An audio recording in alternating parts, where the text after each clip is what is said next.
warahmatullahi wabarakatuh. Kami dari kelompok 3, kami akan menjelaskan beberapa organ sel tumbuhan dan hewan.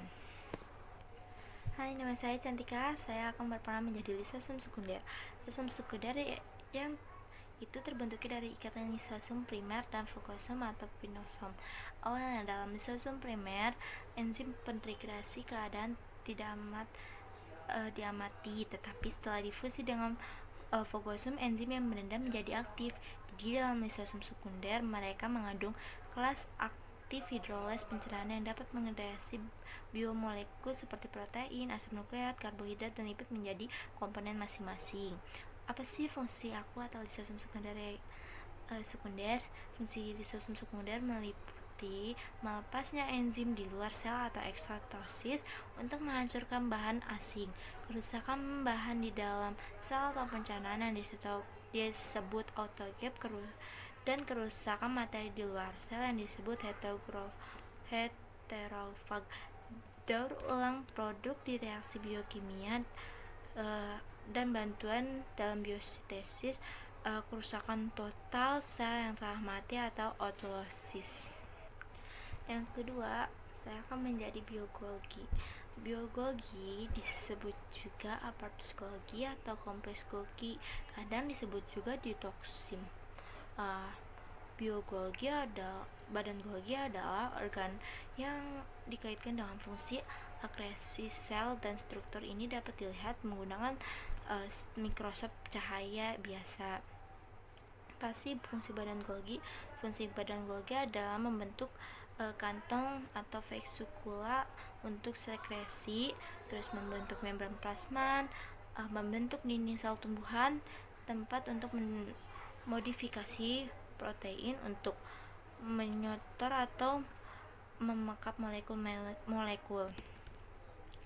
Aparatus Golgi terdiri dari 3 komponen, diantaranya adalah citranae, vesikula, dan yang ketiga adalah vakuola. Saya sebagai kloroplas. Kloroplas dalam bahasa Inggris, kloroplas adalah bagian dari plastid yang mengandung klorofil di dalam kloroplas. Berlangsung fase terang dan fase gelap dari fotosintesis tumbuhan. Kloroplas terdapat pada hampir seluruh tumbuhan, tapi tidak umum dalam semua sel. Bila terdapat kloroplas, tiap sel memiliki satu sampai banyak plastid. Umumnya, pada tumbuhan tingkat tinggi, kloroplas berbentuk cakram, kira-kira 2 kali 5 mm, kadang-kadang lebih besar, tersusun dalam lapisan tunggal dalam sitoplasma. Namun, bentuk dan posisinya berubah-ubah sesuai dengan intensitas cahaya pada ganggang. Bentuknya dapat seperti mangkuk spiral, bahkan binatang yang menyerupai jaring, dan seringkali disertai pirenoid. Assalamualaikum warahmatullahi wabarakatuh. Saya Cica Bunga dari kelas 11 IPA 8. Saya sebagai organel mitokondria, yaitu tempat berlangsungnya fungsi respirasi sel makhluk hidup. Selain fungsi seluler lain seperti metabolisme asam lemak, biosintesis primadina, homeostatis kalsium, transduksi sinyal seluler, dan penghasil energi, mitokondria mempunyai 2 lapisan membran, yaitu lapisan membran luar dan lapisan membran dalam. Lapisan membran dalam ada dalam bentuk lipatan-lipatan yang sering disebut dengan kristae. Dalam mitokondria terdapat ruangan yang disebut matriks, tempat beberapa mineral dapat ditemukan.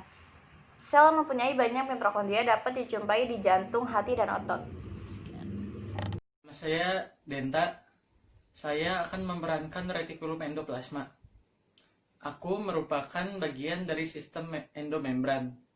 Aku merupakan labirin yang demikian banyak, sehingga aku meliputi separuh lebih dari total membran dalam sel-sel eukariotik. Aku terdiri dari jaringan tubula dan gelembung yang disebut sisterne. Terdapat 2 daerah yang struktur dan fungsinya berbeda, yaitu retikulum endoplasma halus dan retikulum endoplasma kasar. Pada bagian-bagian retikulum endoplasma kasar terdapat ribuan ribosom. Ribosom merupakan tempat proses pembentukan protein terjadi di dalam sel. Sedangkan bagian-bagian retikulum endoplasma halus yang tidak diselimuti ribosom fungsinya adalah untuk membentuk lemak dan steroid. Sekarang aku akan memerankan sebagai sitoskeleton. Aku adalah jaring berkas-berkas yang menyusun sitoplasma dalam sel. Aku terdapat di sel eukariota dan juga dapat ditemukan pada sel prokariota.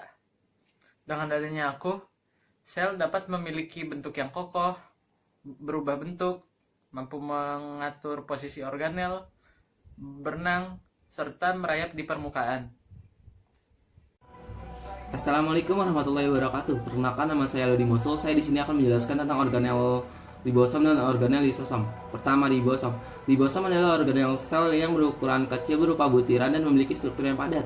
Ribosom pertama kali diteliti pada tahun 1950 oleh seorang ilmuwan bernama George Emil Palade. Ribosom diketahui tersusun atas 4 jenis RNA dengan 80% jenis protein yang berbeda-beda. Ribosom tersusun atas 2 senyawa penting, yaitu asam ribonukleat atau RNA dan protein ribonukleat atau RNP. RNA adalah tempat sintesis sel di dalam sel yang berfungsi sebagai penyimpan informasi, dan sedangkan RNP adalah salah satu jenis protein yang membentuk subunit ribosom yang berfungsi sebagai antibodi, sumber energi, dan lain-lain. Fungsi ribosom sangat penting, terutama dalam pembentukan sebuah sel. Fungsi utama ribosom adalah memproduksi sel protein. Pada intinya, fungsi ribosom adalah sebagai tempat sintesis protein, mengatur dan menyediakan komponen yang dibutuhkan dalam sintesis protein, serta menjadi organel sel yang mengikat asam-asam amino pada sitoplasma. Kedua, lisosom. Lisosom adalah organel sel berupa kantong yang berisi enzim hidrolitik yang berfungsi untuk mengontrol pencernaan intraseluler dalam berbagai kondisi. Bentuk lisosom agak bulat yang dibatasi membran tunggal dengan diameter 1,5 mikro dan terletak di dekat badan Golgi. Lisosom pertama kali ditemukan pada tahun 1950 oleh seorang ilmuwan bernama Christian de Duve dan ditemukan di semua sel eukariotik. Lisosom merupakan organel sel pencernaan pada sel hewan yang memiliki struktur bagian yaitu membran lisosom dan enzim-enzim hidrolitik. Klasifikasi lisosom dibagi dua, yaitu lisosom primer atau lisosom yang belum digunakan dalam pencernaan, dan lisosom sekunder, yaitu lisosom yang sudah digunakan. Fungsi lisosom yaitu sebagai pembantu dalam autofagi atau proses untuk membangun dan degradasi bagian sel sendiri, dan sebagai endositosis atau pemasukan makromolekul dari luar sel ke dalam sel, serta membantu fagositosis atau proses pemasukan partikel berukuran besar dan mikroorganisme seperti bakteri dan virus serta berbagai fungsi lainnya.